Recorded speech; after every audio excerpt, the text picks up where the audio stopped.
The next dive target is one deck down, on A deck.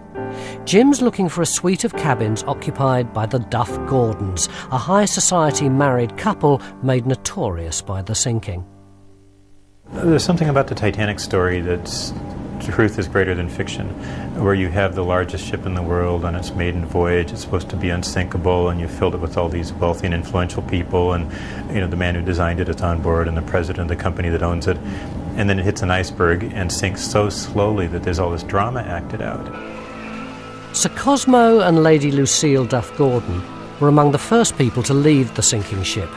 They escaped with 12 others on a lifeboat designed for 40, allegedly bribing the crew with £5 to keep rowing and not return to pick up survivors. To find the Duff Gordon staterooms, Jim has to negotiate his way through the first-class lobby, still complete with ghostly light fittings and elevators. You want to call the elevator?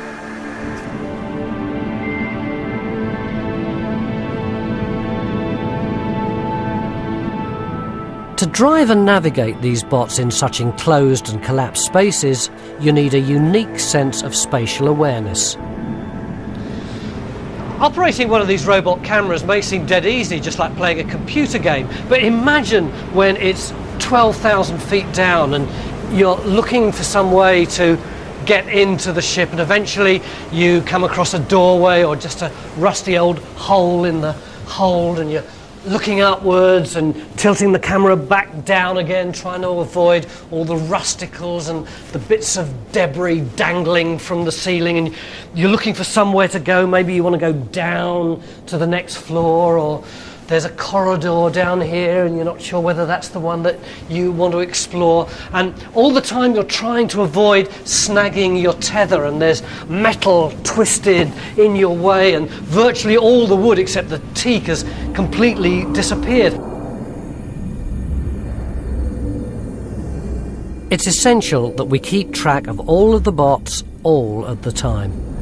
Well, I'm here with Parks Stevenson, one of our experts concerning the Titanic. And Parks, I noticed you got your computer out. What exactly are you doing here?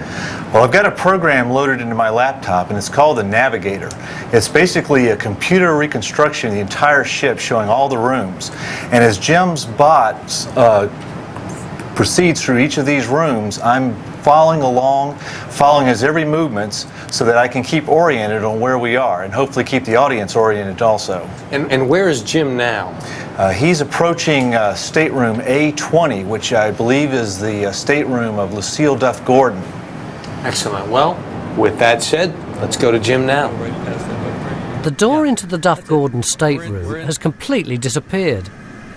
There's his bed. There's his mirror. Now that's interesting. Here's Sir Cosmo Duff Gordon's mirror. He had to look in a mirror for the rest of his life and know that he could have taken another 30 people in his boat, easy. But it's hard. It's easy to condemn people from a distance. But maybe he loved his wife and he was afraid that she would die if he did something like that. The protective instinct is strong too. So, was he a coward? Maybe not. There. It's like that's a mirror that's fallen out of a washstand. There's the remains of the washstand. This is the remains of one of the Pullman berths that's fallen. Let's see if a Pullman berth is indicated. The official disaster inquiry concluded that their actions were within the bounds of civilized behavior.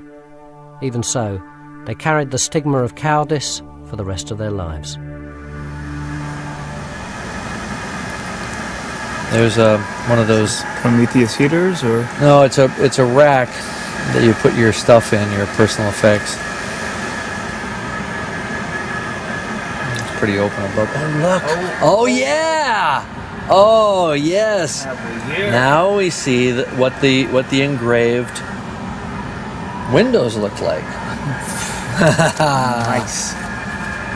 You never know when Titanic's going to surprise you. Give you a little cookie. It's almost like Celtic imagery.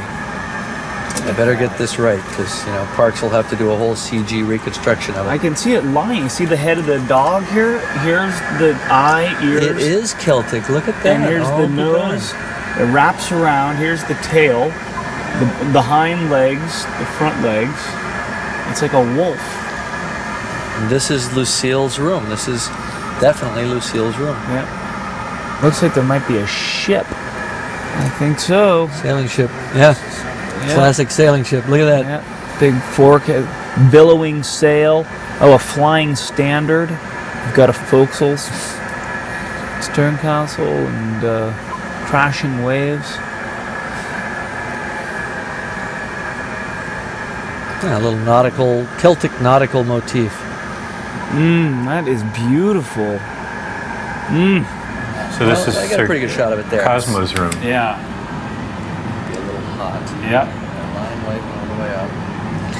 So, who was Sir Cosmo? Well, he was titled from England, had been on the fencing team for the 1908 Olympics, and had married Lucille, who was a dress designer, and really very, very fashionable dress designer, very expensive clothing, and really sought out by a lot of the wealthiest ladies in the world.